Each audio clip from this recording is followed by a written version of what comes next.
All right, we are live. I'm gonna wait a little bit to see as people join us. We're on Musician Standard Time (MST) right now, so we're starting a few minutes late. We'll hang out. If you can hear me and see me, will you just say something in the chat box? Should be right over there.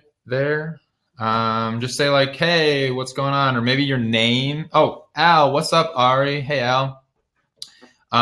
Where are you guys here and see you? Hey, Alex, Julie, Roman, Jody, Sarah, Jenny, Ryan, Jeremy, Jerry, Minneapolis, Little Man, Jennifer. What's up, Jennifer? Tamra. Cool. Where are you guys coming to me from? Michelle in LA. Howdy from Cincy. What's going on? Susan from Cincy. Taylor. April. Jody from Hawaii. Ryan from Montreal. Roman from St. Louis. Stacy. Hi, Aaron, everyone. Los Angeles, just down the road from me. We're neighbors. We could high five. Alex, Orange County. All right, about an hour and a half south. Steve, Denver. Love the high dive in Denver. Peter. Hi, Ari from Gold Coast, Aussie. Peter, what time is it in Australia right now? Victoria, Vicky, what's going on? Houston, hey. Manhattan, NYC, Eudora. Tamara. Sorry, Tamara. Is that right? Tamara? Now I got it. Tamara. Pronounced Tamara. Columbus, Ohio. Peter, 11 a.m. Oh, okay. Not bad time. Our UK. And it's Tose. I remember you from last time, Tose. Wait, I forgot it already. Tamara. Yes. All right. Tamara. Cool. Love it. Well, welcome, everyone. We're going to wait like a few more minutes. Mesquite, Texas. Tamara. Cool. Hey, Ryan. Where are you from, Ryan? Hey, everyone. Nashville, Minnesota. I lived in Minnesota. Where's Nashville, Minnesota, Kathy? I feel like I should know if there was a Nashville, Minnesota. Or are you Minnesota? Ryan Van Sluten. What's up, Ryan? How you doing? Yeah, where's Nashville, Minnesota? I don't know that one. I should know that. Okay, cool. So I'm going to just explain basically how this is going to work. Phoenix, Arizona. What up? Oh, Jeremy is from the home of John Travolta. Okay. Oh, I got you, Kathy. Okay, now you're in Nashville. Moved from Minnesota. Okay, I moved from Minnesota too. Now I'm in LA. Auckland, New Zealand. Good day. Thanks, Claudia. Amazing. Okay, cool. So what's going on, guys? Most of you know I'm Ari, her stand, of course. I wrote, let me pull it off my shelf here. Should have prepared better, but this is my personal copy. I'm the author. Oh, can you see that? How to Make It in the New Music Business. Who's got the book already? Major ups if you got the book. I just found out that a bunch of colleges have started adopting the book, that they're teaching it in their schools, which is blowing my mind. Berklee College of Music, Full Sail, McNally Smith in Minnesota. Tulane in New Orleans. I was just in New Orleans this last weekend, and Tulane's using it. Pretty nuts. Gary, awesome book. Corin, got it and love it. Thank you. I'm so glad you guys are reading it and you're digging it. It's like I'm getting like tweets and Instagrams every day from people saying that the book's helping or passages are underlined and highlights. It makes my day every time that I get one of those. So awesome. Kimberly's from Brooklyn, New York. Sweet. So what's going on? Thanks for joining me tonight. I'm going to go through the 9 ways, or not the, I'm just going to go through 9 ways to make more money in music. Because it's something I get asked about all the time. And I figured we could just kind of talk about it, have a conversation about this. And I'm going to go through the ways. If you have any questions, here's how it's going to work. Because there's so many people that are, we had hundreds, I think, I don't know, maybe almost 1,000 registered for this webinar. So I don't miss any questions. What's going to happen? Emily is on as well. She's going to help me moderate it. So feel free to chat and ask any questions you want. And Tamara, I got the book, read it, love the book. Thank you, Tamara. So feel free to ask any questions at any time. I am going to ignore the chat window. However, if Emily, because Emily has my outline and she's going to be kind of going back and forth and answering some things or saying Ari's going to get to it. If it's a question like a clarification thing that everyone can learn by, or if it's like I'm unclear about something, then Emily is going to broadcast the question to me and highlight it, and I'll see it pop up on my screen, and I'll stop, and then I'll answer the question, and then we'll keep going. So feel free to ask questions, or if something's unclear, try to keep it something more general so everyone can learn from it. We don't have time, unfortunately, to get into kind of your personal situations, but yeah, we'll just kind of go down the list. And yeah, feel free to keep going and chatting and all that good stuff. So, okay, cool. Let's do it. All right, 9 things. Okay, so one, I'm going to say with the first one, I'm going to start off with something that is super new, and you're right on where you're going to be like on the front end of this thing. And I think all of you, everyone here who performs live, this is going to be something really good for you, but it's not just for the live performance. And don't worry, not everything is going to deal with live performing, because I know there's a lot of people who don't perform, and that's totally cool. I got some things for you as well.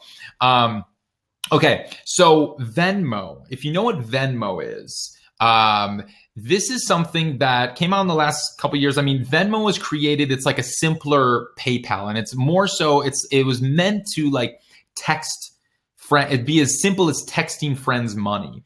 So it really was created to kind of split checks. So it's like, you know, we're out to dinner, there's 8 of us at dinner, they drop one check and say, hey, can you split it 8 ways? Like, no, we can only split it, you know, we can't split it actually, here's the check.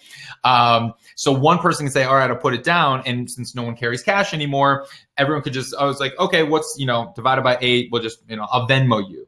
So now it's a Venmo you thing. And I feel like most people kind of know what Venmo is. I have run into a few people who haven't heard of it yet, but it's coming. It's going to be ubiquitous very, very soon. So what I've started to see bands do, and this is super new, but I think it's brilliant, and I've started to try this. You can, so of course, if you're playing like a venue where you can tip, you can obviously, of course, set up the tip jar, but then put a big sign on the tip jar that says, no cash, Venmo me. And you can put your Venmo username. So my Venmo username is @Ari Herstand. And you can put a merch, I've seen people put tip jars at the merch table too. So on the merch table, you have a tip jar. You know, enjoyed the show. Show us how much, and you can just, that can be on the sign. No cash ? Venmo us at your username. So make the username, you know, your band name or your name or something. I've even heard people say it on stage, like, "Hey, we take cash, credit, or Venmo me. Here's my Venmo name." So Venmo is like a little simpler. It's similar to PayPal.me. Someone just asked about PayPal.me. Yes, PayPal.me is something, it's a little, here's why it's a little different. Okay, so PayPal.me, you actually have to type into the address. You have to kind of have to go in there and you have to type in like PayPal.me / somebody's username. You have to go to that website. It's just a few more steps. So we're going to actually get to ways to use PayPal.me very effectively. I think in a live setting, Venmo is way more effective because there's fewer steps and it just feels better. Like people enjoy using Venmo. It's fun. You emoji people with what you're doing. It's more casual. Like PayPal kind of came out as like very businessy, whereas this is very, very casual and friendly and everything. So it feels different. So Venmo, like actually, I wish I could take a, let's see here. So do most of you, actually I'm gonna ask now, like, do you know of Venmo? Have you heard of Venmo? Do you use Venmo? Is this just something that is starting in the big cities right now and hasn't quite gotten there yet? Is there, AR asked, is there any different than the Cash App? What is the Cash App? I have no idea what the Cash App is. So if I don't know what the Cash App is, I'm assuming, okay, heard of it, never used it. Andy, never heard of it. It's not in Canada, heard of it, never used it. Venmo rocks, Eudora, never heard of it. Okay, so we're on the front end of this. Keep this in the back of your mind. Just heard from you. Sounds just like Venmo. Cash App is Square. Oh, Square. Okay, Square is totally different. I get you. Cash App, Square. They call it Register now. I mean, they point of sale. They've come up with so many different names. I don't know why Square keeps changing its name. Square, we're going to get to that. And that's how you take credit. That's a swiper. You put the Square swiper in and you swipe like that. You can also do tabs on it and everything. Alex, all the time, love Venmo. Okay, Tamara, have it, use it. Annie. Okay, so here's the thing. Whenever we're on the front end of some of these technologies, people will actually tip you through Venmo because it's fun, because you're kind of in this club. So yes, not everybody will use Venmo, and that's okay, because they may have cash and you take cash. So pop that tip jar down at the merch table or on the front of the stage or the bucket that's going around or whatever. And what you can also do, which is fun, and take cash. Great. If you don't have cash, and you could say, you can Venmo me. And then some people who are in the know, like, oh, they're on Venmo. All right, cool. I'll give them $5, Venmo. And later on, so Venmo, just for people who've never used it, let me see if I can just show you real quick what it looks like on my phone, because it's going to catch on everywhere within the year. It's just like really new to it. So it's literally like you open the app. It looks like this. These are like your friends' transactions and what it's for. So Priscilla paid Nicole Kong for donuts. Kayla paid Jackson Isaacson for, I don't know what the heart means, but she paid for something about love. Priscilla paid Marissa for, it looks like, for some pho. Matthew Flynn paid Eric Smith. So you can kind of joke around with it. He paid for what, a bride? So he got a mail order bride. No, just kidding. Mac paid Brooke for Wolfpack and Trey at Red Rocks. Oh, there you go. Jamie paid Shauna. Oops. I want to know what that is for. You can make this private. Mine's private. I don't have this publicly displayed. Okay. So when I pay somebody or somebody pays me, it's private. It's just, this is somebody, people have turned it on, whatever. So if you want to pay someone, all you do is you go to this thing up here, and it's just like, what's the username? So these are people that I've paid, in the past, but you can just type in somebody's username. So it's really simple. You just type in at Ari Herstand or something like that, or phone or an email.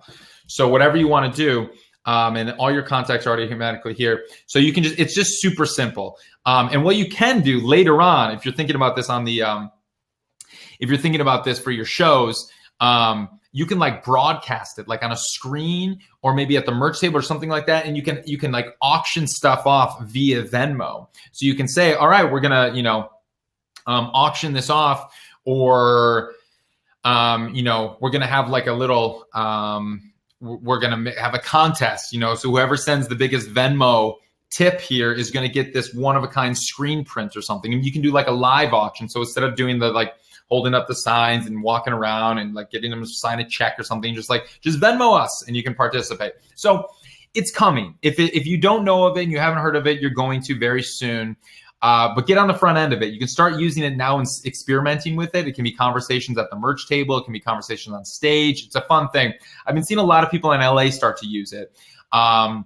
It's going to kind of spread everywhere, I'm sure. So Venmo, it's a fun way you can start to use that. I definitely encourage starting to experiment with this, because honestly, I don't carry cash anymore.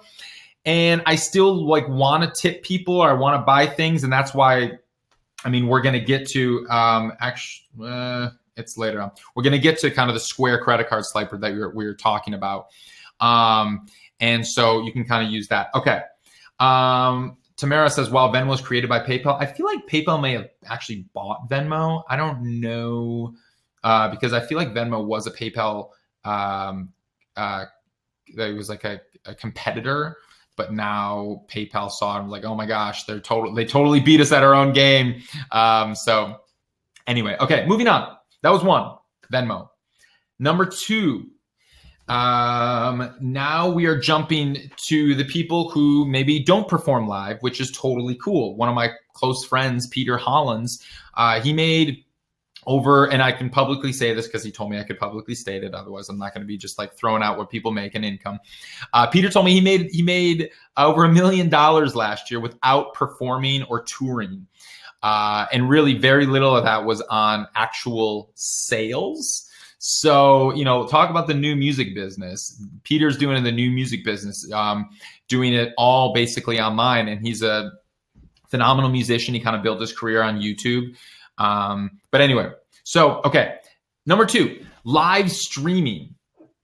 Live streaming is something that, well, obviously live streaming just kind of came out in a major way in the last couple of years. So Periscope came out, Periscope's created by Twitter. That came out in, I want to say, April of 2015. Facebook Live came out that summer 2015, towards the end of it.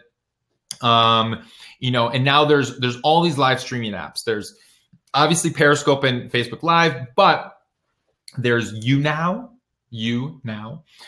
They're gigantic. There's Twitch.tv. There's Lively. There's LiveMe.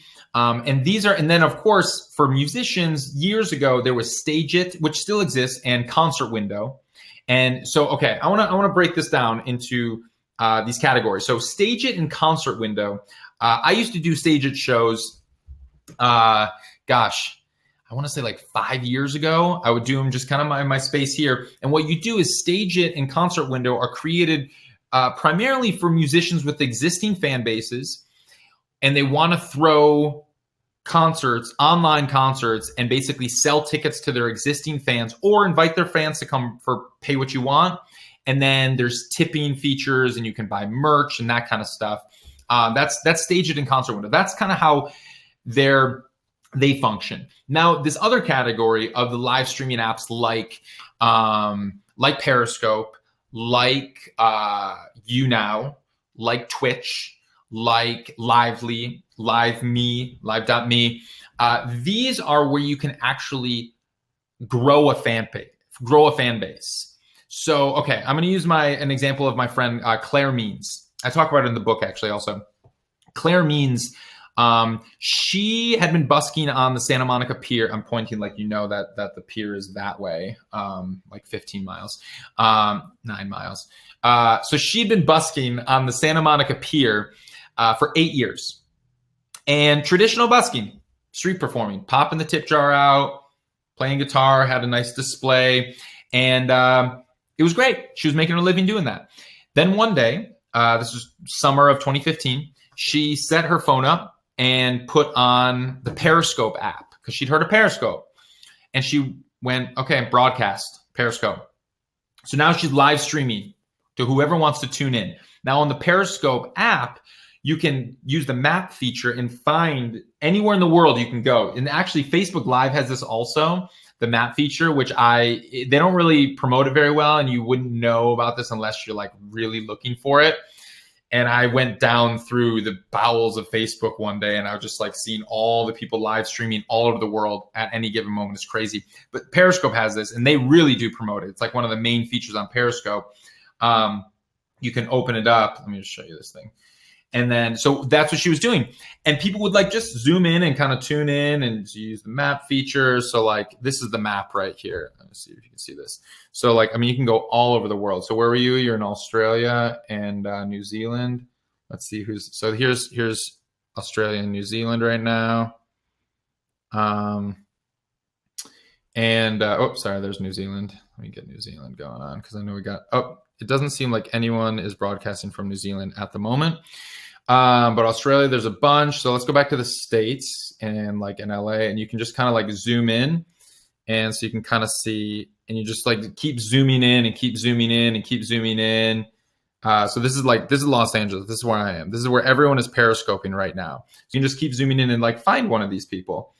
So anyway, Claire was doing this. She turned on Periscope and people would pop in and they listen a little bit and then they pop out. But because she was street performing every single night for 4 hours and she would broadcast the entire time,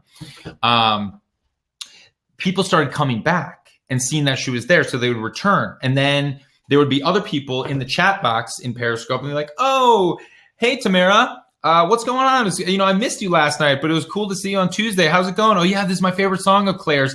And it became this community. So Claire was doing this every night for 6 months before she really, it took her 6 months to reach 1,000 followers. But then it grew exponentially. Now she's the #1 musician on Periscope. I think she's at around 55,000 followers or something like that. And the way that she makes money doing this, because now she makes more money from her Periscope followers than she does from her tips on the actual pier from people putting in cash, is through PayPal.me. So what she does, let me actually pull up her profile here if I can find this. How do I search for this? Here, I'm just going to search Claire Means. So I'll show you how she does it. So, okay, in her bio, she write, whoop, can you see that? Pay54. PayPal.me, Claire Means, tips. So she put that in there. So while she's broadcasting, she'll say, hey, if you like what you're hearing, you know, I got a PayPal.me link in my bio. Just click that and you can tip me. And I really appreciate it. And people do that. And she's making thousands and thousands a month just doing that. And she doesn't have millions of fans. She only has 54,000. I mean, that's a lot. But she started with 0. And I asked her, I'm like, oh, so did you like get a viral scope or something? Because they call them scopes. She's like, no, I just did it every night. And people just kept coming back. And again, it took her 6 months to get to 1,000 followers. And this was doing it every night. So it takes a little while. Okay, here. So there's live streaming. There's also YouNow, and my friend Brent Morgan. He makes, well, last year he was making over $10,000 just on YouNow. And YouNow is another platform. If most of you haven't heard it, and most of you haven't heard of YouNow, it's because 75% of the YouNow user base is under the age of 24. So it's a younger crowd. Brent's 30, I think. And last year he reported that he was making over $10,000 a month just on YouNow. And the difference from Periscope and YouNow is that YouNow actually has built-in monetization. So what I want to mention is we are going to actually get into all of this. And so I think a lot of you have heard that I'm launching this course. It's a year-long online course. It's very interactive with my friend Kathy Heller, who's the sync licensing queen. Sync licensing, we're going to get into a little bit, is like getting songs on TV and stuff. So there's a whole section on live streaming in this course. If you're interested in this, we're going to be delving much, much deeper. And so this is, I'm just going to show, I'm going to pop this here. Let's see here. Okay. Okay. There's that. If you're interested in that, you can just click that button and you can learn more about this course that I'm launching. So it has a lot to do with, we're going to dig into all of this stuff. Okay. Number 2, that was live streaming. There's so much more I want to talk about with that, but we don't have time, so we got to zip through it. All right. So click that button if you're interested. I'm gonna pull it away, and then my chat froze. I don't know if you guys are still chatting. Oh, there we go. Okay, cool. Kathy is the bomb, Peter said. Yes, awesome. Oh, there we go. I love hearing you sing your ums. Okay. Oh, now I'm going to be self-conscious about that because I definitely never thought about that before. Okay. So, all right, click that if you're interested in the course. It's going to be an incredible course. And basically this thing, so Tamara, I'm in the course. So excited about the upcoming bonuses. Yes. Check this course out. It's going to be awesome. I'm really stoked on it. Basically, it's a year-long thing. There's a ton of video lessons that I taught, Kathy taught, but there's this private members-only Facebook group that everyone just collaborates in and communicates. And then also once a month, we're going to have video chats where I'm actually going to see your faces and we're going to talk back. It's like a monthly career strategizing session where we're going to it's like mentorship. Just like we're going to come on for a few hours and we're going to talk any question you have about your career and we're going to go through it. So I'm doing one a month for a year. Kathy's doing one a month for a year. Ryan's already signed up. Boom. Okay, cool. Sweet. All right. I'm going to pull that away. So click that because I'm going to remove it so you can see the chat again. All right. I'll pull that back up later. Anyway. All right. That was number 2. 3. All right. So I'm jumping back from like the live thing to the not live thing. Okay. So the show incomes, okay. So for those people who play live, I know, and you're booking your own shows, it's awkward. I know, when it comes to the money and when it comes to negotiating for yourself. But if you're going to be doing your own booking, this is why booking agents exist. But until you get a booking agent, now mind you, I've booked over 500 shows myself. That doesn't include the 100 shows that I've played with a college booking agent. We're going to get into colleges in a little bit. I booked over 500 shows myself. And, you know, it takes some practice. But here's the thing. You absolutely have to discuss the amount that you're making. And you can't be embarrassed about it. You should be confident about it. Because remember, you're providing value for the club. It's not them doing you a favor. And actually, remember this in any interaction that you have with anybody when concerning business.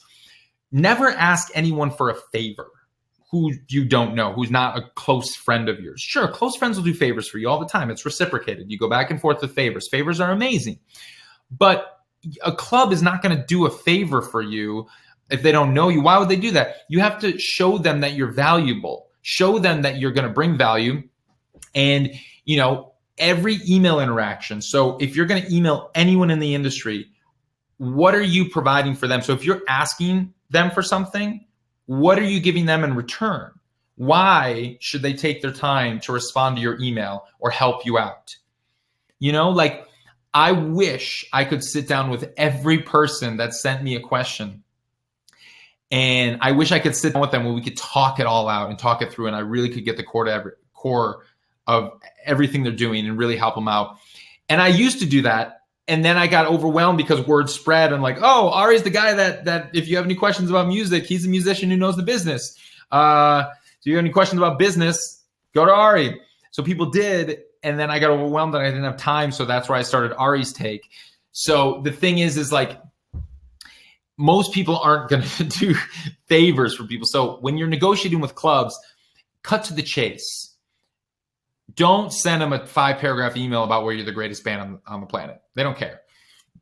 All they care about really is how many people are you going to bring. So remember that. If you're going to pack their club, you're valuable. That's what you're doing for them. They're giving you a place to play and they're going to pay you for that. So some places will offer guarantees. If you're unproven, it's mostly going to be a cut of the door. So you have to negotiate that. Now, that's not in the opening email. The opening email is just like 5 paragraphs. Hey, looking to play May 27th. If last time I was through, or if you're local, I brought 150 people to the Hotel Cafe, my last show in town. It was on March 15th. There's going to be a follow-up show. I'm thinking of this artist, and this artist on the bill. They brought 25, they brought 50, they brought 100, whatever. We're thinking $15 tickets. Let me know if I can get a hold. It's called a hold. So then you negotiate, and then they say, oh yeah, that's great. Okay. And then you say, okay, what can you offer? And then they hit you with an offer. So you absolutely don't ever not, this is too many negatives here. Always remember to discuss the money. So it's so important. Once you decided that music is going to be your career, you absolutely need to think of it as a business person, that this is my career. And the only way that I'm going to make this a career, none of this is practice anymore. Like, practice was early on, but the moment that you say, okay, music is now my career, and now I'm going to make music my career, it's a business. And you have to think about these things. And so many people think about, oh, well, all of this is practice until I get the $1 million advance from a record label. None of this matters until then. I just need the right people to see me. So I don't care about getting paid for my shows, or I don't need merch because I don't need to make money on that, because whatever, I don't need to do any of this stuff. It's just like, it's all, I'm just waiting for the right label to see me or something and give me $1 million and then I'm a star. It doesn't work like that. Labels don't offer $1 million advances anymore, and especially not to baby bands and people who have no fan bases. And anyone who's going to want to work with you, whether it's a manager or a booking agent or a label or whomever, they want to hop on a speeding train. They want to join something that's happening, that's already bringing in revenue, that's already building a fan base. They don't want to hop on someone who's just like has a good voice, or like a good song, because it's like, okay, you know how much great music there is out there that no one ever hears? Because the industry doesn't care about that. They care about what you've done on your own. So you have to think about this when you're negotiating with clubs. Now, of course, don't be an asshole about it when you're negotiating with clubs. You can be friendly in your negotiations, but know your worth. Know your worth. I have a whole guide on Ari's take. It's also in the book. I can link you to it actually. It is the let me find this here. It's the breakdowns of all. Let me just find this. Here we go. I call it "Should you pay to play?" but that's a given. The answer is no. All right, if you go there, okay. So if you click that has a breakdown of all the different like deals for different kinds of deals, and that's how you negotiate it. So working on your negotiations. Now, there's also, that's for club negotiating. If you're doing like private shows, there is I talk about the negotiating for that, but it's also like work on the negotiating for private shows too. You want to have a set rate. You want to have your set rate that when people come to you for like private events, they're always going to ask you, what is your rate? So you always get the information up front though. So what is this for? Is this a wedding? Is this a corporate event? Is this, a graduation party? Is this a proposal? Is this a Christmas, like playing in the rotunda or whatever in the mall? What is the event? So you can, then you say, okay, you always ask for your high amount. And you have your set rate for 0 to 2 hours is $1,500. And they may come back and be like, whoa, that's way, way, way over our budget or something like that. And I'm like, okay. Or they just might not respond. If you really do want to play it, then you can say, oh, but if that's over your budget, that's okay. What were you thinking? And they were like, well, we were thinking more around 500. And you could say, well, I'm free that day. It's pretty close to the event if it's not like 4 months out, and it's in town, so we don't have to worry about expenses. So I could do 700. And they'll think like, oh, I'm getting a great deal. I'm getting over half off. Oh, okay, cool. So it's those kind of negotiating tactics that you can learn to use. Okay. All right. That was number 3, show incomes. Okay, 4. Now this is something that, all right. Any questions? We have a lot of questions on PayPal, I see. Yeah, it's paypal.me. If you have a PayPal account, you can set it up. It's super simple. And you can get a paypal.me/your name, and then you can post that and have people pay you. No fees. Okay. Oh, did you not see my link? I posted it. All right. Anyway, number 4. Okay. This is something that I'm sure you've heard a lot. And if you follow me, you've heard me say it a lot. But listen closely because this is important. Still dealing with the live show environment. Merch is so huge. Oftentimes, artists make more money on merch sales than they do from the actual guarantees or door cuts or ticket sales, venue promoter payments. Merch is so huge. Now, it's not just enough to have merch. You actually need to do it right. And there's so many ways to do it right and so many ways to do it wrong. And I've seen so many artists do it wrong. And I did it wrong when I started off. You can't just throw a handful of CDs in the corner of a dark bar and then say, oh, our fans don't buy merch. That's bull. Every fan buys merch if you present it right. You're throwing CDs in the corner of a dark bar and you never mention it on the stage and there's nobody there to sell it. Of course, they're not going to, because someone's going to look at it and be like, oh, weird. Somebody left their CDs here. Well, whoops, No. Okay, you need a bright display, big, bright merch display. I don't care if you're playing for 20 people or 20,000 people. You need a big, bright merch display. I'm telling you, I was at a show. Oh man, I want to show you this photo. I won't be able to find it. It's actually in the promo video of the course. So when you go to that course and you watch the promo video, I put this thing of a merch display, brilliant merch. I took this photo. I was at a show in Madison. It was on my book tour a couple months ago. And I went to the show in Madison. It was at the Frequency. I don't know if any of you are from Madison. And it was at the Frequency. And this incredible band was playing. And it was the first time playing Madison. So, they had two openers, one band from Appleton, one band from Milwaukee. I don't know why they didn't have a local Madison band open. There was probably 15 people in the entire club, including me. Huge merch display, though. Like, impressive. Like, T-shirt, it was amazing. And they had a merch seller there, which is also huge. You need a merch seller there.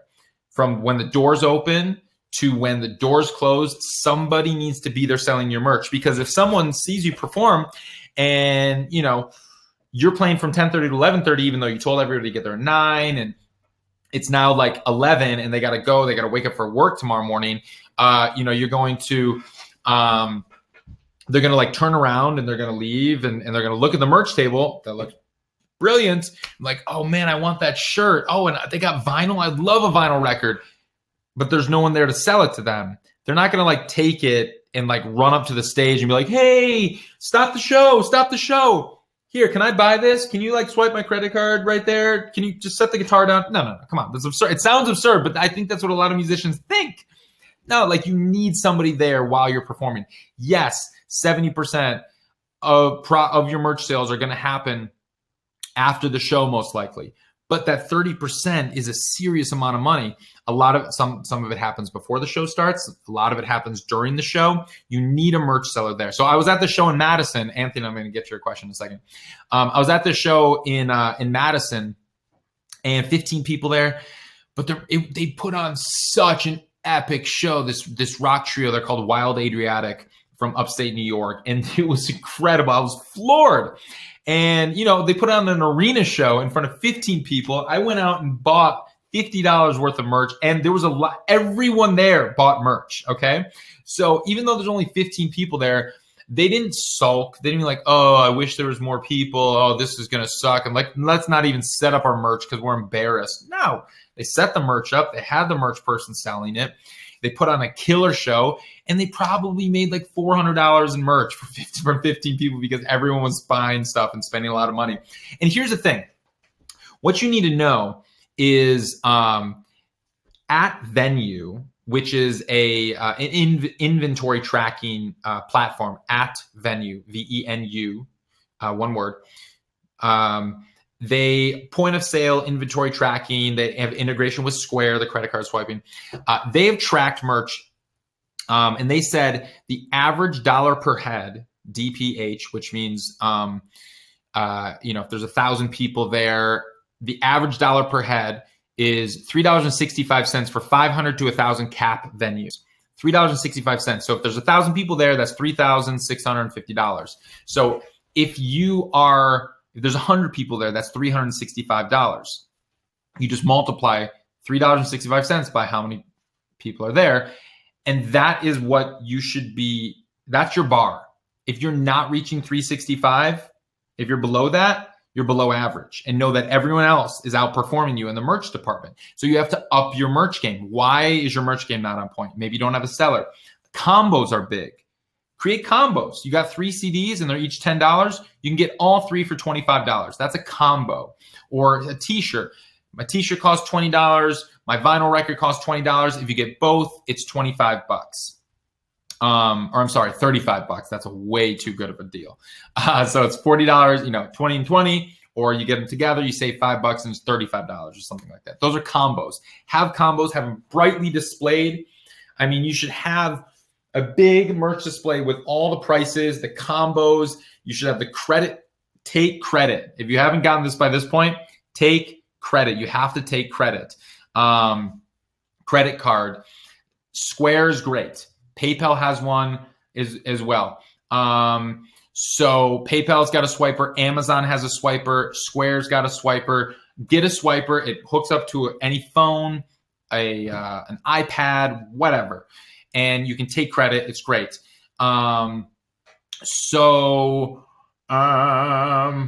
Wait. Oh, Anthony, where? What was it? Anthony was cheap T-shirts. Okay, I use. Let me show you here. I use Redwall prints out of Milwaukee, but they ship everywhere. And I found that they're still kind of the best T-shirt printing company. And they're great. Here. Let me show you. Here's the link. You can tell them that I sent you. We're buddies.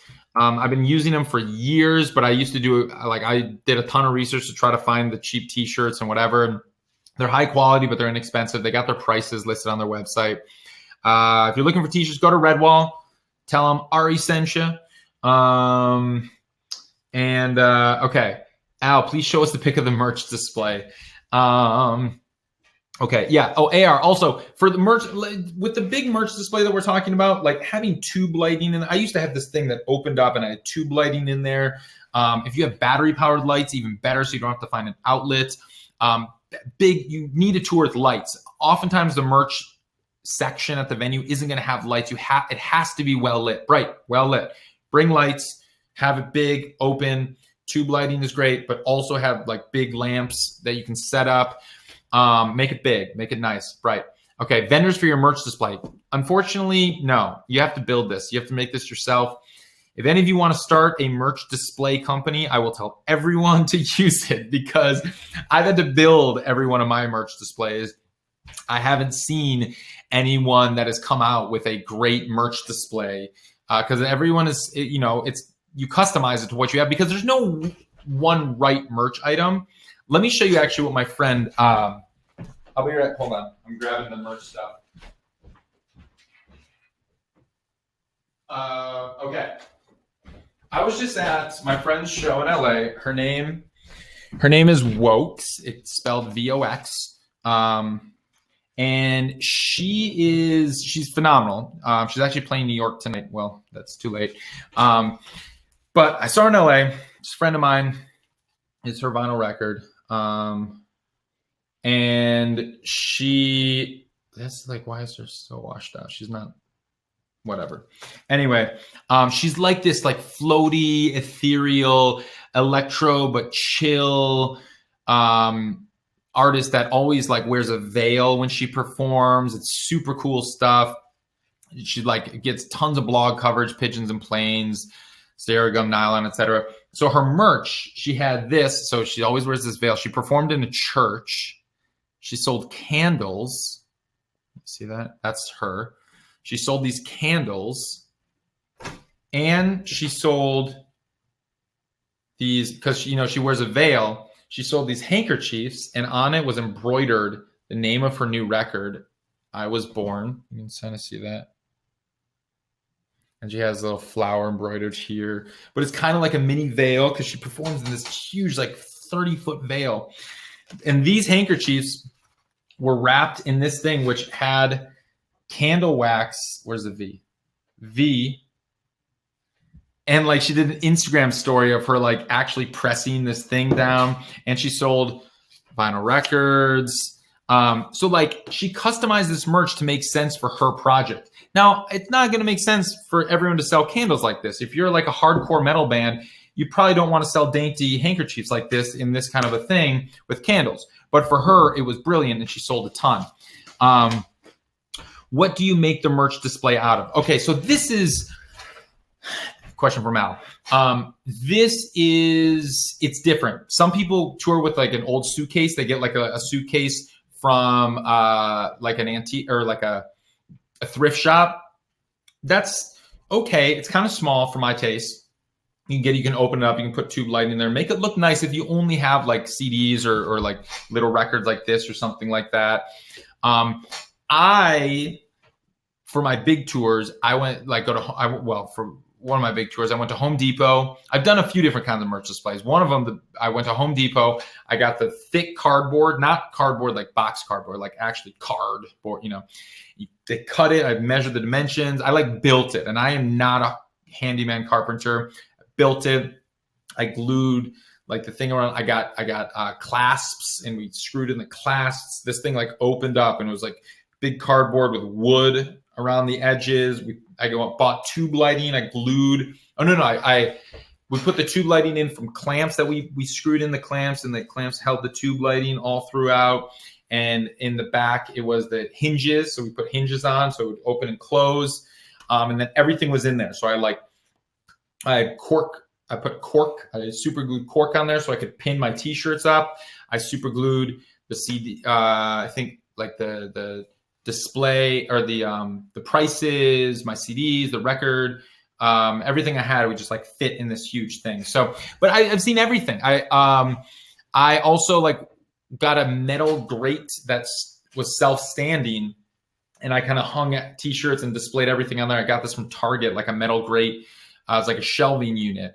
And so you get creative with it. You're creative people. Just come up with a creative way to display your merch in like a really cool way. That's just going to take some creativity and brainstorming. Okay, moving on. Merch 4, 5. Okay. This is something, 5, I'm calling enhanced experiences. Some people call it VIP. But we're getting away from the VIP meet and greet terminology. We're calling it enhanced experiences. Now, one of the, what these are is basically add-ons to your tickets. So maybe your ticket costs $10, $15. The enhanced experience package, the VIP package, but that may cost $50 and it includes a ticket. So you think about that and you make an additional $35 per ticket, and you limit it to, let's say, like 30 people at a show or 50 people, depending on what your draw is. So, and this is of every size. So don't just think that the biggest stars in the world are doing this at arenas. They do it at arenas for sure, and it's like more of a typical meet and greet, whatever, and they get like 300 people to come. But Emily King just ran this on her last tour, and it was an acoustic tour, and she was playing 200, 300, 400 cap rooms on this last tour, and she had these VIP enhanced experience packages, and for like 50 people a night, and everyone sold out. So the band Wild Child, they said that offering these kind of enhanced experience packages was the single reason that they were able to their tour was profitable, and they were playing to 50 to 200 people a night. So, and the way that I discovered like this was a thing, because a lot of us are thinking like, oh, well, our fans are just like, why would they want to spend all this money or on VIP stuff or everything like that? 2 things. One, a 2013 study came out by Nielsen that said music fans would spend up to $2.6 billion more a year, that's with a B, collectively, $2.6 billion more a year if they had the opportunity to snag VIP, behind-the-scenes, exclusive access for their favorite artists or to any artists. So as an industry, we're failing in this department. That's $2.6 billion collectively that's left on the table. Now, it's not just for the superstars. It's for everyone. It's and how I discovered this, number 2, I was playing, we had someone from Chicago. Andy, Wokes' shows in New York is Thursday. Oh, all of you should go see Wokes on Thursday. Thank you for putting that Facebook. Go see her Thursday. Buy a candle in New York. She's great. Okay. What was I saying? I lost I gotta stop paying attention to that. I was playing Chicago. I was playing Shuba's, and someone emailed me. Now Shuba's 200 cap venue. I think we're pretty much like close to sold out or something on it. But either way, like 200 people.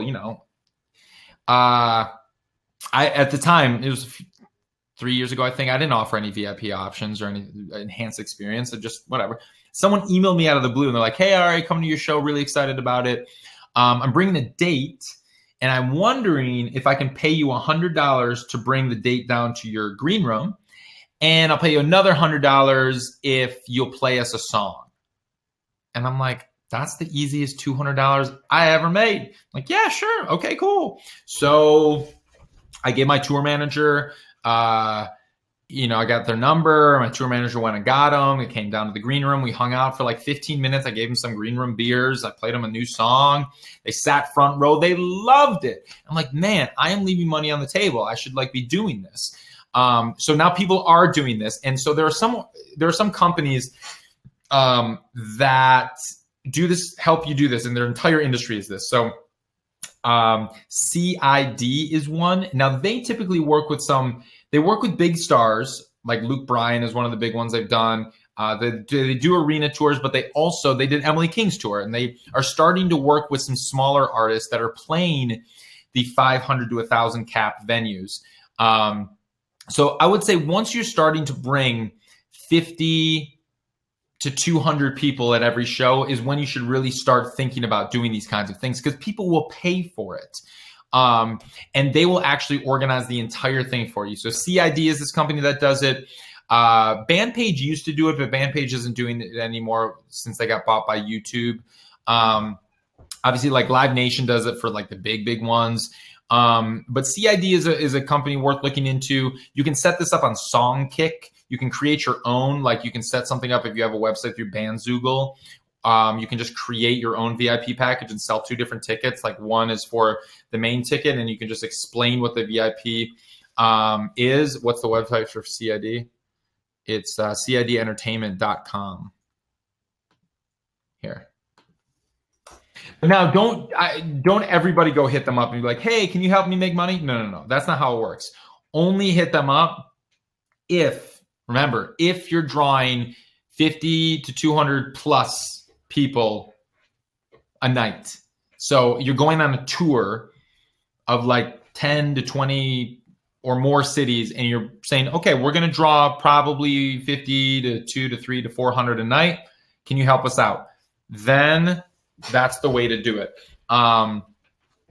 So otherwise, do it on your own. Set it up on your website. Just sell it. Just promote it. Be like, hey, all our tickets are here over here. You go to your website. You see the ticket. You see right below it is the VIP option. You can call it whatever you want. Okay, moving on. Number 6. Okay, crowdfunding. Now, we all think of crowdfunding. We all know about it now. Kickstarter, Indiegogo, GoFundMe, Pledge Music, all that stuff. Crowdfunding can be great. And it's now also evolved. Like Pledge Music doesn't even call what they're doing crowdfunding anymore. They do pre-order. And actually the benefit of Pledge Music and Indiegogo is once the crowdfunding period stops, if you do crowdfunding on Pledge Music, oftentimes they just do pre-order, but you can pick either or. Once the crowdfunding period stops on Pledge Music and Indiegogo, it flips into pre-order. Great. So here's the difference. Now, obviously, people aren't buying, they aren't buying music as much anymore, but they still want to support artists they love. So allow them to support you. Give them attractive ways to pay you money. Now, don't just ask for money for nothing in return. Give them something fun in return. Remember that Nielsen study? $2.6 billion a year. This is on the same lines as that. It's not an enhanced experience VIP backstage access, but this is exclusive behind the scenes access. This is like pre-order our album 3 months in advance for $25, and you get this, and this. You get a signed lyric sheet. You get to live stream with us from the studio. You get private this, private that, private this, private that. And you've seen the rewards and everything like that. Make sure you think about that. This is how you get your fans to pay you for your music before your music actually comes out. This is kind of what we've evolved into. So people aren't really downloading albums as much anymore. Some do, but if you look at the iTunes sales the last few years, they've been going like this. CD sales have been going like this. So we got to get creative. Now, people will still pay artists for bringing them joy and bringing them music and adding value to their lives. They will pay you, but you have to give them attractive options. So again, I have a whole module and a whole section in the course that I'm doing. It's called How to Make Money in Music course. And there's a whole section on just this, on just crowdfunding. Here, let me put that thing up again. So here, you can grab this. Oh, I didn't put a, here we go.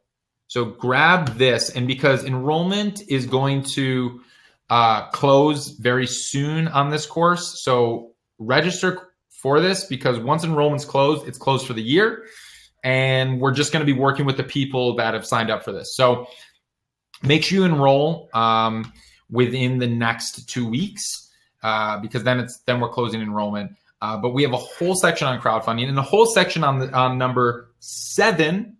So that was 6, crowdfunding. Number 7 is patronage. So what patronage is, I did not write this down. Let me just make sure this goes to the, yeah. Okay. What patronage is like Patreon or Bandcamp.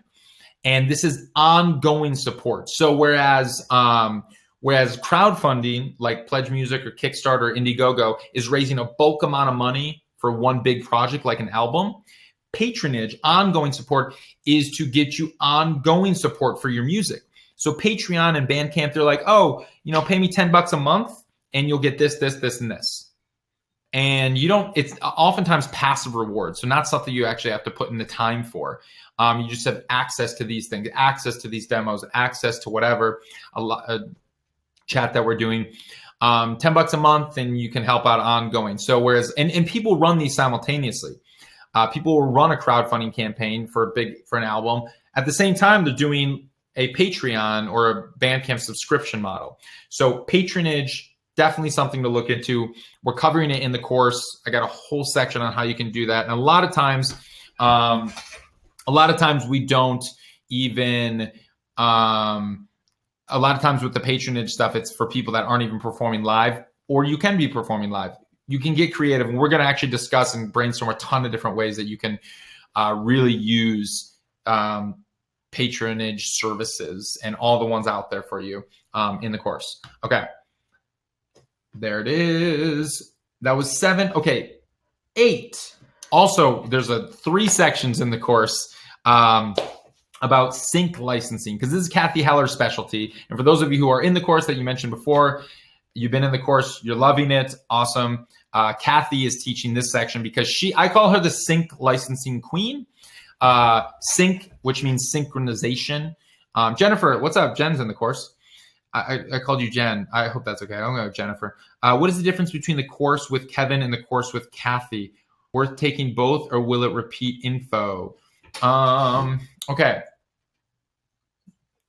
I don't know what the course with Kevin is. Does he have a course too? Kevin and I are doing a webinar in a little bit. So if Kevin's been talking about a webinar that we're doing, I'm assuming you're meaning Kevin Bruner from CD Baby. We're doing a free webinar just like this. We're going to have a conversation. It's kind of like a podcast. So the course with Kathy is a year-long course. So Kevin's just kind of been, he's been talking up our course because I think he's really stoked on it, but he's not really actually officially involved in it. He's kind of Mr. CD Baby, but he's been helping that out. Okay, cool. So 8, sync licensing. That's getting your songs placed on TV shows, movies, and commercials. That's what sync licensing means. SYNC, sometimes SYNCH. Sync stands for synchronization. Getting your songs placed on TV. Now, this is something that a lot of people make really good livings doing. I have friends here who rarely play shows. They never tour. They got families. They don't want to tour, but they're making high 6 figures just getting their music on TV shows, commercials, and movies. And I've seen this now, and this, like, sync licensing departments used to be part of publishing companies. 10 years ago and before. Now, sync licensing companies have broken off and they're kind of standalone. So getting in with a sync licensing company is actually a really good way because they have the connections to the music supervisors. They have the connections to the ad agencies. You get a sync licensing company to represent you and then pitch your music to music supervisors and ad agencies and movie producers and directors. So you can make a lot of money doing it. Some commercials pay $100,000 for like big, like Toyota campaigns and stuff like that.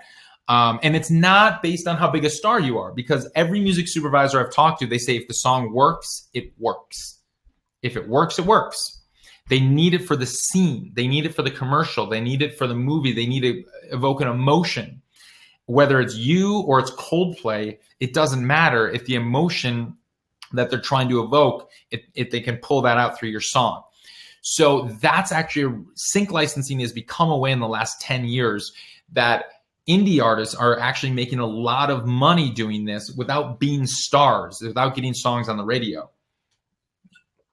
So, yes. Oh, shit. Oh, no. You're so right. The course link is so wrong. All right, let me just send you to the right place. Thank you for pointing that out to me.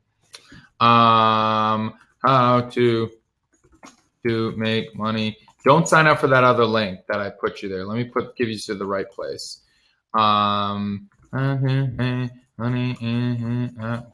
We didn't test this stuff. That was a big mistake. Okay, this is the correct. Let me make sure here. Thank you for pointing that out. I didn't set this up. Okay. Whoops. Text within. Enroll. Oh, wait. Hold up. Let me do this here. Here we go. There it is. Enroll. Okay, here it is.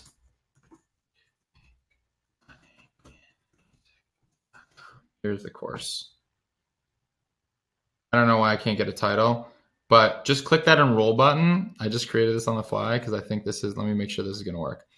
There it is. Okay, cool. That other webinar, that link to Kevin's thing, that's something I'm doing with Kevin. Disregard that one. If you signed up, that's cool. We're basically talking about the same shit that I'm talking about now, but he's promoting it to his audience. So yeah, this is the thing. And click that link. That should work. Thank you for pointing that out to me. Are there any sync licensing companies that you would suggest? Yes. Okay. Thank you, Melanie. Yeah.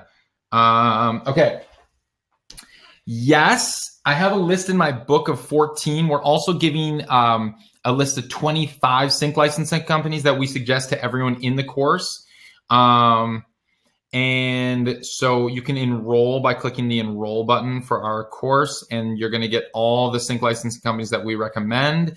The thing is that each of them, we have to know your music. That's why, like, I listed 14 that are reputable that was given to me by a music supervisor. Like, we like working with these sync licensing companies. And so I listed that in the book, but it's best to know your kind of music. So in the course, we're really going to be, I'm going to get to know your, Kathy's going to get to know your music, and we're going to know, oh, this sync licensing company isn't going to work for you because they specialize in Celtic music, Jennifer. Or this one specializes in indie acoustic quirky pop. So since you are not that, since you're more of an electro EDM artist, don't go with them. That's not the right fit. So there are these standalone licensing companies are the right fit. So definitely do that. Okay. So, Julie asked, yes. Why give up the publishing to a sync company instead of promoting my songs myself to music supervisors? Okay, great question. Most standalone sync licensing companies don't take your publishing. They don't own anything. All they're doing is a service for you. So the service that they're doing for you is just pitching you to music supervisors because they have the connection. So Julie, if you have the connections to music supervisors, awesome. You can do it. And that's how Kathy started. She just kind of made the connections. The first time I got my song on a big, my big first placement was on One Tree Hill because I tweeted my song to the music supervisor for One Tree Hill. And she tweeted back, she's like, I love it. And then 5 months later, she sent me a contract for the song because she didn't need it for 5 months. But she filed it away. And then, she paid me and my song was featured on the show. Kathy built up her network from music supervisors, and that's how she was able to start a sync licensing company. Sync licensing companies don't typically own anything. They're just taking a commission, typically between 30 and 50% of the commission is what they're taking. So this is another thing, don't pay anybody up front. All reputable sync licensing companies, will only make commission. They're only going to get paid when you get paid. So they sign you when they believe in you. So Kathy signs artists to Catch the Moon Music, her sync licensing company, but there's a ton of other ones. We're going to definitely dig into all of this in the course and get more of that. Okay, sync licensing. Any other questions about sync licensing before we move on? Okay. I think we kind of have contracts with music providers. Why give up the cut? Okay. Oh, yeah. So if you are the music library. Okay. Great question. Are music libraries and sync companies the same? No, is the short answer. What music libraries are typically companies like, let's see, Audio Socket, the Music Bed. There's a ton.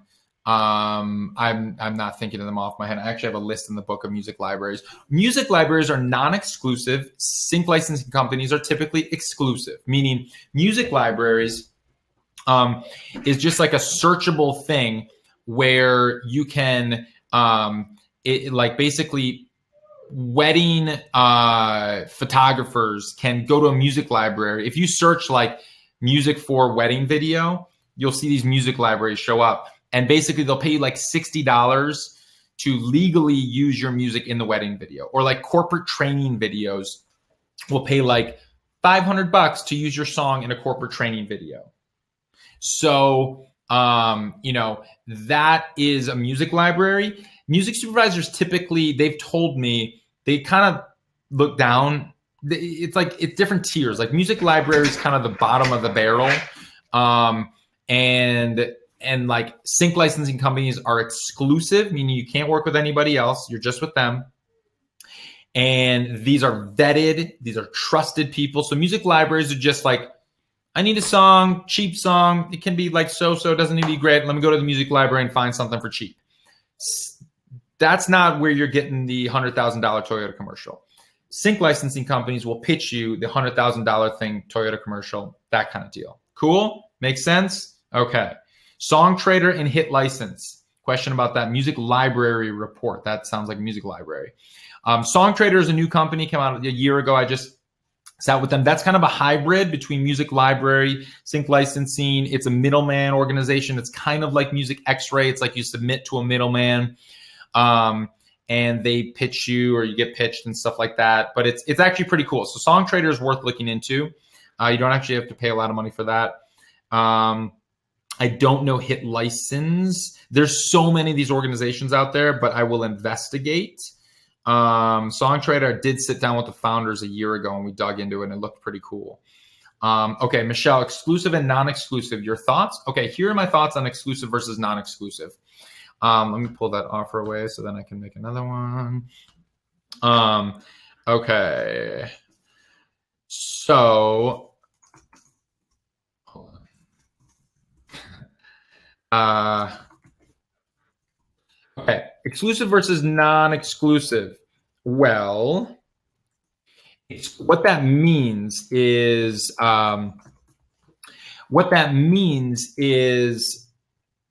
most sync licensing companies are exclusive, meaning you can't work with anyone else. So you work with them, and they're the only ones that can pitch you. You give them the rights to pitch your music, and they're the only ones.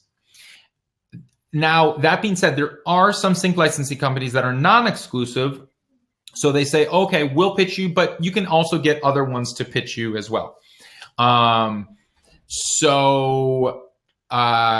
Now, you're probably thinking, now, why wouldn't we just want to be non-exclusive? Because then we can work with a bunch of different companies. Well, if the same 3 sync licensing companies that you're all with non-exclusively all pitch you to the same music supervisor, the music supervisor is going to get hit. We're like, I just heard this song. Who represents it? I don't want to work with you and you and you. Do I have to work with all 3 of you? And they're like, oh, no, we represent you. And they're like, no, we represent it. No, we do.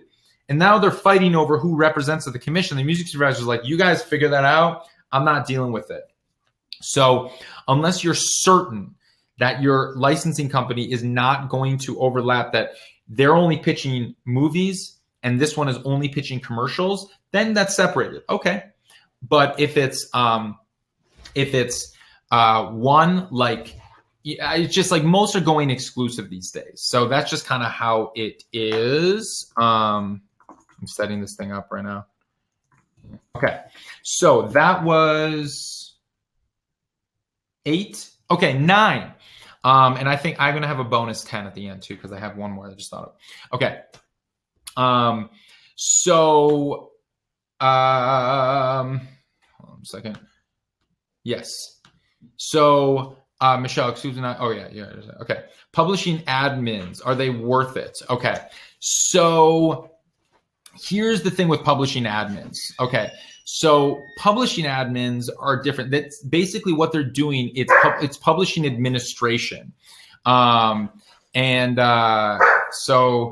what publishing administration is basically it's a company that is serving a purpose, and what they're doing is they are going and tracking down your publishing royalties for you. Now, that being said, some are exclusive and they also do sync.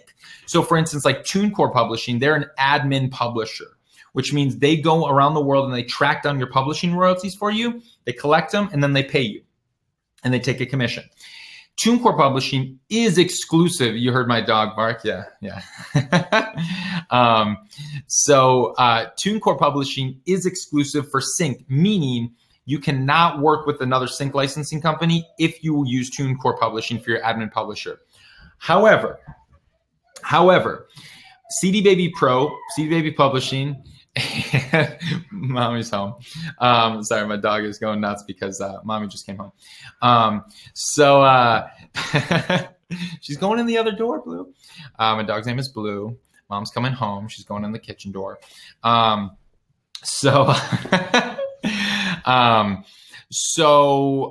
CD Baby Pro Publishing or Song Trust is another admin publisher. These companies, they're not exclusive to sync. So I use Song Trust. Song Trust is a company, they're an admin publisher, and they will, your kitty woke up real fast, is an admin publisher, and they go and collect all my publishing royalties from around the world. However, they don't handle sync. So I work with another sync licensing company, and the sync licensing company pitches my music supervisors, ad agencies, but Song Trust goes and tracks my publishing money. They don't own anything, mind you. They just work on commission. So yeah, I'll go through the numbers at the end if you guys lost track. Okay. Publishing admin. That was 8.5. Okay. So 9, the final 9, and actually there's going to be one more. I got a bonus one at the end. So don't go anywhere. And again, I'm going to cover all of this like in depth in the course, and how to track down all this money. Again, it's, let me see here. There it is. Okay, I think this is, let me just make sure there's the right link again. Okay, that's the correct link for the course. And check it out. It's also howtomakemoneyinmusic.com. It's a year-long course. Enrollment is about to close, so you should really sign up very soon. And we'll be together the whole year, and we're going to dig into your personal projects, and we'll brainstorm. We're going to have monthly chats, video sessions, private Facebook group where we're going to brainstorm this stuff. There's tons of video stuff. I go deep, deep, deep into it. Okay. And yes, Craig Van Kirk, CD Baby Pro uses Songtrust for the publishing tracking. So they're basically the same thing. The reason that I went with Songtrust and not CD Baby Pro, even though it's kind of, they're using the same tubes basically, is because CD Baby Pro, which is just CD Baby Publishing, they shouldn't have called it Pro. That's confusing. CD Baby Pro, they'll only track down your publishing royalties for songs that you distribute through CD Baby. So I co-write with a lot of people. So I wanted, like, one of my songs that I co-wrote with someone was just released. And I'm not the artist. They didn't distribute it through CD Baby. I still need an admin publisher to go track down my royalties. What are your thoughts on symphonic sync licensing? Okay. I'm assuming you're talking about symphonic distribution. Symphonic actually uses TuneCore Publishing for their pipeline. And Symphonic, just like TuneCore, if they're promising sync licensing, it's disingenuous. And I'm going to have to talk to Symphonic about this. Now, I know TuneCore for sure. They have a sync licensing department, which is like 3 people. They have 500,000 songwriters or something like that. There's no way that TuneCore Publishing knows their entire library. There's no real way that they can actually pitch all of their music. So it's best to get a standalone sync licensing company. I know Symphonic Distribution uses TuneCore Publishing for admin publishing. I'm assuming they also use them for sync licensing. But even though TuneCore and Symphonic will say they do sync licensing, so even though they say they do sync licensing, you want someone who's excited about you, who's actually listening to your music, and they will pitch you. Okay, moving on. Okay, the final one is number 9, actually, and we're going to have, I'm going to do a bonus 10. Number 9 is colleges. Now, this is back into the live realm. Now, playing colleges isn't for everyone, but it can be amazing for some artists. So if you are, if you fall into like if you're like an acoustic singer-songwriter, amazing. If you're a pop rock band, it can be great. You know, if anything that puts on a fun, entertaining, engaging, interactive show, amazing. It's actually great for comedians. It's great for jugglers. It's great for magicians. It's basically, if you're an entertainer, or you're like a coffee house musician, because that's what they call it there. Great for colleges. Now, colleges, you can make stupid amounts of money. I did it. I played over 100 college shows. I've averaged $1,800 a show. And mind you, these are shows that I did not have a fan base at the school. Okay. Now, why are they paying this amount of money for an artist they've never heard of? Because they're bringing entertainment. Most of the colleges I've played are Podunksville. They're in the middle of nowhere. So they're bringing entertainment for their students. So they're hiring entertainment. Oftentimes the whole school will come out. I've played, you know, some shows I've played for 700 kids in a big thing. Other times I played in like a coffee house setting, little theater. I played every venue you can possibly imagine. Sometimes I played in student unions. I played outdoor malls. But they fly you out, they pay for your flight, they pay for your food, they pay for your hotel, and they write you a fat check. It's a gold mine for some people, not right for everybody. So I've given like 4-hour webinars on like how to break into colleges. There are paid webinars because there's so much information and everything. But I have a whole section in the course. So again, click that enroll link. It's how to make money in music.com. If you're interested in colleges, we're covering a whole section on this, and we're going to really dig into it. And someone asked, you don't want to do pay to play, but what about the Folk Alliance? Okay, Folk Alliance actually similar to colleges. Paying to showcase is very different from paying a club or paying a promoter to get on stage. Now, I paid to showcase at these college conventions, and it was money well spent. I spent, I think, $100 to submit. It was like $90 to submit the showcase. I got the showcase. It was like $170. I also had to pay my way out there. But then from that showcase, I booked 50 shows on the spot. It was a 15-minute showcase. Folk Alliance, it's a similar kind of thing. Okay. So Ari, does that also exist for Christian colleges? I'm a Christian rapper. Absolutely. Christian artists do really well in colleges. I just worked with a Christian rapper. Oh, another Christian rapper, not you, Al, who he's in the course also. And he got a college agent. I've been paying colleges. So it's really if you can put on an entertaining show. Now, there's varying degrees of spiritual music or religious music. Now, he's a Christian rapper, very much so. And he does really well in colleges because, he's not, it's not super like blatant spiritual religious in the sense like this should really only make sense, would only really make sense in like a church service. But if you listen to his lyrics and his music, and it's very positive, and he's very much a Christian rapper, like it worked for him. So, a lot of artists started in colleges. A lot of singer-songwriters that they started playing in colleges. Tons of them did. Bands started playing in colleges. It's a really good market to get started in. So we'll dig into that. Okay. All right. So, and the last one that I want to hit is, and also I do want to mention, and this is something else I want to say, if you're interested in management, like if you're interested in how to get a manager, and what do managers do, this is something, this Sunday, I'm throwing a day-long live streamed workshop with a manager friend of mine from Red Light Management, and we have 6 managers that I'm interviewing one-on-one. It's going to be a 5-hour workshop. It's live streamed, so it's going to be much bigger production than this, but basically I'm going to be interviewing managers one-on-one from a musician standpoint on how do you get a manager? What do managers do? We have managers representing artists from baby bands to superstars, a Rock Nation manager, Red Light Management, constant artists. So if you're interested in that, check this out. There it is, Sunday Manager Workshop. It's this Sunday. Register. If you want to attend live in LA, if you're in LA, I think there's like 5 seats left, so you can grab one of those seats real quick. Otherwise, you can live stream this from anywhere in the world. And like this webinar, if you get a ticket in advance, you can watch the replay link.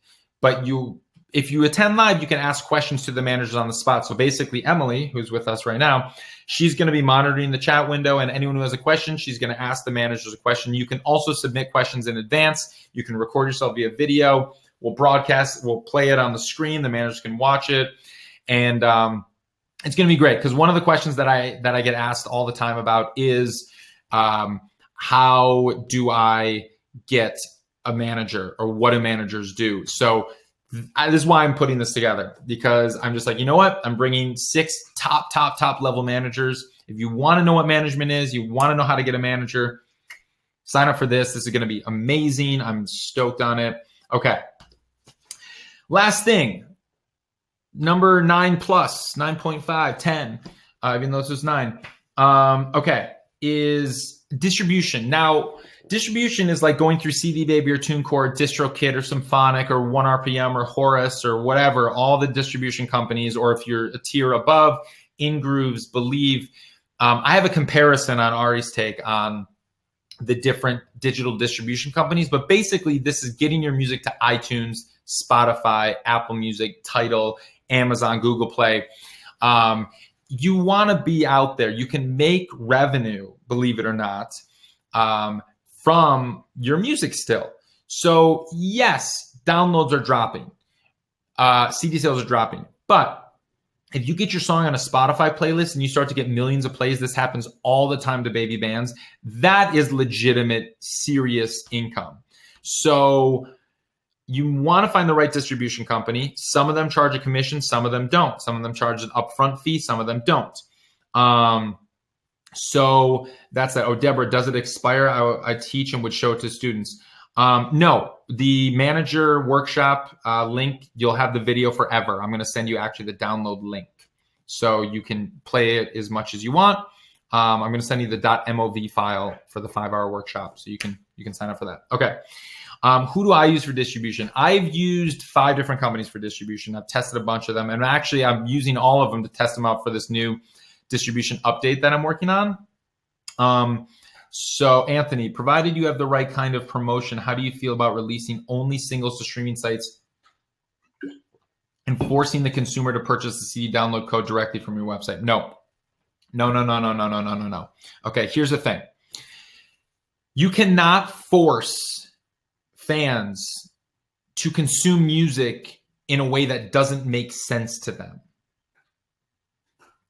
Now, what does this mean? People are going to consume music how they want to consume music, okay? Don't force your fans to do something that makes sense to you but doesn't make sense to them. That's a slap in the face. That's like saying, oh, you like listening to music through these headphones? I'm going to alienate you and saying, that's total bull. Don't do that. Those suck. You're stupid. You have to listen through these headphones. Now, that sounds absurd. Would never do that. But you're alienating your fans by saying, oh, you listen to music on Spotify? No, you're an asshole. You have to listen. You have to download and pay $10 on iTunes. Don't do that, because here's the thing. You have to embrace how fans want to listen to music. If you don't put your music on Spotify, that's just, and someone only listens to music on Spotify. I only listen to music on Spotify. If you're not on Spotify, you don't exist to me. Okay. I listen to full albums on Spotify. I want to enjoy albums on Spotify. My vinyl record collection is gigantic. This is just a small little bit. I have a whole stack over there. So the album these days, you have to rethink how you're approaching recorded music. Recorded music is no longer the end product. Recorded music is the foot in the door. That is the gateway, okay? So don't force people to do anything. You put your music on streaming service, you put it everywhere, because one, you're not going to get included on any Spotify playlist, which that's how you can get massive amounts of fans if you get included on these playlists. So if you're not on Spotify because you're boycotting it or something, because you think that you want people to pay you for the download, you're not going to get all these opportunities. But also, people aren't going to listen to you. If they're at your show and they're like, this is amazing, I love this band, I'm going to go to Spotify. They go to Spotify right away to follow you so they can start listening to you. If you're not on Spotify, they're going to move on. Like if I'm at your show, I buy CDs to support the bands. I get the CD, I pay them the $10, I get the CD, I'm like, thanks. It goes straight in the trash. I don't have a CD player. Where am I going to play the CD? Most people don't have CD players anymore. New cars don't come with CD players. MacBook Pros don't come with CDs. What are you going to do with a CD? I don't like CDs. Most people aren't. CDs are going to be dead in 5 years. So here's the thing. Recorded music, as important as it is, and it's so important, I'm literally I'm getting mixes back of my new record every day. I spent a ton of money, a ton of time on this album, and I'm super proud of it. You can't force people to consume it in a way that doesn't make sense to them. I haven't downloaded a song on iTunes since Spotify came out. Why? If someone forces me to do that, I'm like, no, I don't have any space left on my phone. I can't download it. But if you're on Spotify, I'll listen to it, and then I'll buy a ticket to your show. I'll buy your merch at the table. I'll support your crowdfunding campaign. And I'll come to your shows. I'll support your Patreon. I'll support all the ways that I'll tip you that we just discussed. And this is a great final question, Anthony, because I'm glad that we can end on this note. There are so many more ways to make money in the new music business than just paying for plastic discs or showing up to your shows. That's the old music business, is trying to sell small priced items to a boatload of people. Old music business. We all get that. Success in the old music business, selling 1 million records. Success in the new music business is making a living doing something you love. Now, how do you make this living? The way you make a living is by following the steps that I outlined, plus so much more, and getting creative in how you're going to generate revenue from your niche audience. It's not about getting 1 million fans to pay you. It could just be about getting 500 people to pay you a lot of money. They say the 1,000 true fans rule. That's 1,000 people paying you $100 a year, $100,000. Boom. Now you are a full-time musician. Well, you can also get 500 people to pay you, $200, $250, $300, whatever. You can break that down, but it's targeting a niche. It's targeting your fans. And don't alienate them by saying, hey, you're wrong for how you're listening to music. They tried that in the early 2000s when Napster came out, and the RIAA, that's the organization that represents the major labels, started suing fans saying, oh, you're illegally downloading music. And they started suing grandmas whose grandkids downloaded music on their computer. Did that curb piracy? No. That didn't stop people from downloading music illegally. They're like, oh, this is an easy way to get music. It's way better than having to drive to the CD store. They don't have the CD there. They don't have it over there. They don't have it over here. So they were alienating music's biggest fans instead of embracing them. What killed piracy was Spotify, and people are now paying for streaming services, and they're willing to pay for convenience. So, yes, the music industry has always been behind the tech industry and playing catch up. But that's why we as independent artists have to get creative in the ways of how we are going to make livings in the new music business. And people are doing it. There are thousands of artists around the world making really good livings in the new music business in ways that you've never thought of. So I've outlined 9, 10 here on ways you can do it. I'm going to outline so many more, and we're going to talk about this. Let me put this thing up again.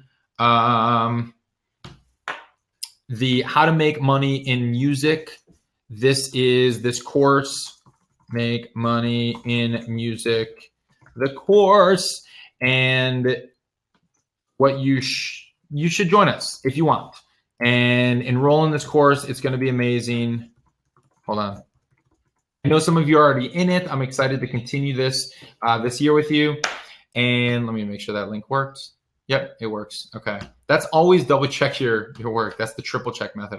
AR, do you have any vinyl vendors you recommend for pressing? Okay. I really need to do a vinyl record plant comparison. I used Gotta Groove Records for the last time. They were fine. I would recommend doing, and they worked. I don't know enough vinyl pressing plants, and I really should learn a lot more and do like a full comparison. And when I have a team of like 10 people, I will do that. I wish I could clone myself 10 times. But no, I don't. I used Gotta Groove Records. They were good. There's a bunch of others out there. There are new ones popping up every day. Actually, what you should check into for vinyl records, which is cool, is Crates, Qratese. I don't know what the website. Hold on, Crates. It's just crates.com. This company is cool. Check that out. Crates, Qrates.com. It's crowdfunding just for vinyl records. So I made the mistake of promising vinyl records on my crowdfunding, my Kickstarter thing 5 years ago. And I didn't realize how expensive vinyl was to make. And I also didn't realize that vinyl only holds 22 minutes of music per side, and my album was 55 minutes. So I needed the double vinyl record, which doubled my costs.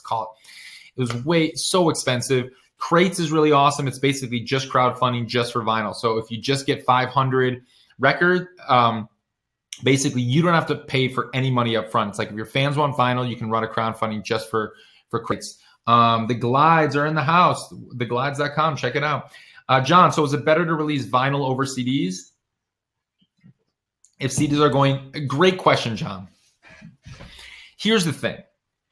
Like I said at the start, I can't tell you what kind of merch to make. What I can tell you is that you need to pay attention to what your fans want. So Jennifer is in here, and she's saying that her fans are 65 plus. She said 65, between 65 and dead, her words. Now, if your fans are older, make CDs. They still play music and CDs. They don't use Spotify. If you're targeting a teen college age audience, they probably don't even know what a CD is. So you probably don't need to make CDs. If you're targeting an indie rock hipster crowd, make vinyl records. They love vinyl. If you're targeting a country loving audience, absolutely make CDs. If you're targeting, so you have to know your fans. You have to know your audience. There is no one size fits all in the new music business. So Deborah, you never said who you use for distribution. I've used a bunch. I've used CD Baby, I've used TuneCore, I've used DistroKid, I've used Louder, I've used Amuse. I'm trying all of them out. So yeah, I would highly recommend you check out my comparison on Ari's take. Let me find the link for that. This is going to be updated very soon, so you can bookmark this. This is my comparison on digital distribution companies, but we're going to have many, many more. Okay, so awesome. I hope you guys got some good info out of this. Thanks for joining me. Sign up for that course. Enrollment is ending very, very soon.